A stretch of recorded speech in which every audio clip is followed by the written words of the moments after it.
All right, after months and months of being asked and messaged and questioned and kind of investigated about my tattoo here, I'm finally going to explain it. And I've said 1,000 times to a bunch of different people, which is a lot of talking really, that I would do an Instagram post about it, but I don't think, first of all, my Instagram posts are already very lengthy, and I'm aware of that, and I'm okay with that, but I don't want to do another one, and also I don't know that all of this will fit in an Instagram post, which I know sounds scary, and it's okay if you're afraid, but I think it will fit very nicely and more appropriately in a YouTube video. So here we go. Well, I guess I got to stand up to show it because otherwise it would be upside down. So there it is. I don't know if it'll focus because it's kind of dark in here, and I'm using the computer screen as a light for my face because I'm very technologically savvy and obviously prepared to record this video. So here's the story. This tattoo is a character called The Cheat, and the character is from a website, which feels weird to say, called homestarrunner.com. This website, I should have put my thoughts into, I don't know, some sort of order before I started recording, but why prepare for things when you can just fly by the seat of your pants? It was a large part of my life in high school, a large part of my life. They had merch, and I had it. They provided tons of inside jokes for me and a very select few group of friends, and I spent a lot of time looking at this website, and I know that that sounds kind of silly for me to get a tattoo as an adult of a cartoon character from a website in the early to mid 2000s, but that's what I'm here to explain, so here we go. This website had a bunch of different characters and a bunch of different ways of using these characters, but it was all very lighthearted. It was definitely very G-rated.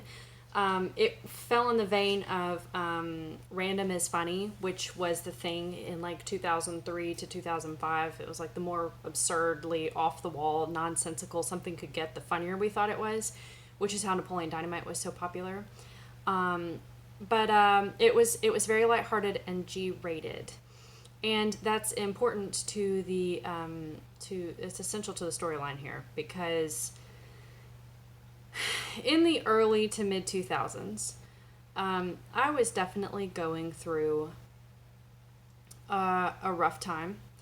My parents divorced in 2001, at the end of 2001, and for the first time ever, I moved. Also, I went from being homeschooled to going to a physical campus for school, like having a semi-normal school experience, and was kind of put through the ringer in a lot of ways, emotionally speaking. And emotionally speaking, I'm the kind of person that lives in the ringer, whether life has me there or not. I just hang out there for fun. So it was a rough time. It could have been rougher, for sure, but suffering is relative. I hope that you know that, and understand that concept. So I was not doing super well. And I think looking back on that time of my life, that couple of years there, if we were speaking statistically, given what I was going through, which there's a lot more to it than what I just said, but that's enough for this video. If we were speaking statistically, during my teen years, I think I was supposed to be wild. I think I was supposed to be wild. That was the path that I was supposed to take. And given how I felt, I think typically the route would be some sort of major addiction, whether it's alcohol or drugs or food, I guess. It could have been anything. I think, statistically speaking, I should have had a couple of kids or a couple of arrests by 16 or 17. And instead of going through any of that, which, don't get me wrong, I definitely had my problems. If you knew me in high school, you're probably thinking, yeah, girl, you did not have it all together. I have never had it all together, and I don't plan on it. But looking back at how it did go, it went a lot better than I think it should have, if we're looking at it through that perspective. And instead of being out with the bad influences that I had access to, and instead of being out there acting a fool and getting myself in major trouble, my nerdy self was sitting in front of my computer day in and day out, looking at AIM and waiting for certain people to log on, and also watching these cartoons on homestarrunner.com, so that the next time I saw any of my friends who were into this cartoon as well, I would have a new like inside joke to talk to them, you know, talking about the Lappy or Raised by a Cup of Coffee or, you know, Palbert, all that kind of stuff. I just wanted something new to be able to say so that they would be like, oh, you watched the new Strong Bad email? And I'd be like, yeah, .exe. And that's what I was doing. I was sitting in front of my computer watching these cartoons and printing off Michelle Branch guitar tabs, because at that point I'd already given up on John Mayer because I realized I was never going to be able to play anything that he's ever written. Still upset about it. So that there's that.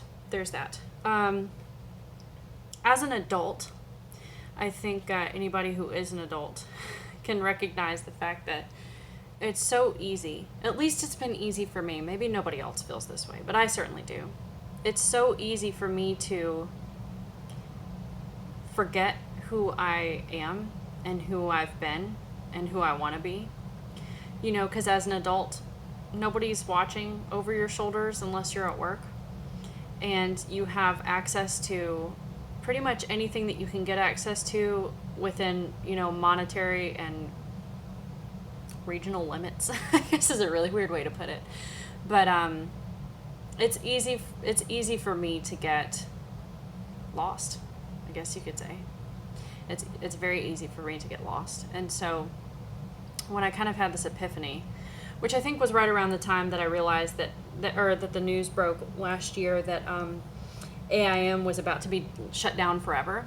And so I went through this little phase for like a week where I kind of revisited all the things that I used to be into while I was sitting there waiting for people to log on or to sign in, or however we said it, for that door sound to chime. I revisited Homestar Runner, and I was just reminded that, like, in the time of my life when I should have been just wild, I should have been, like, working out all of my issues in all of the worst ways, I was just watching this goofy cartoon. And so what I did was I wanted to put this little character on my body in a really obvious place, so that anytime I saw it, I remembered that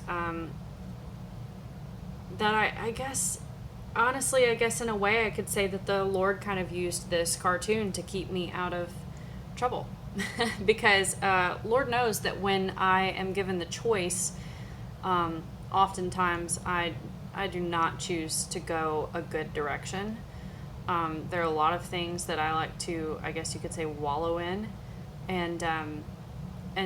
but during this time when I should have been doing the absolute worst, I was actually doing okay, and it's because I just wanted to sit at home and wait for a new Strong Bad email to be released, or a new Halloween tune, which is what inspired me to make this video, because they do have a YouTube and they just released a new Halloween cartoon. It's so nostalgic.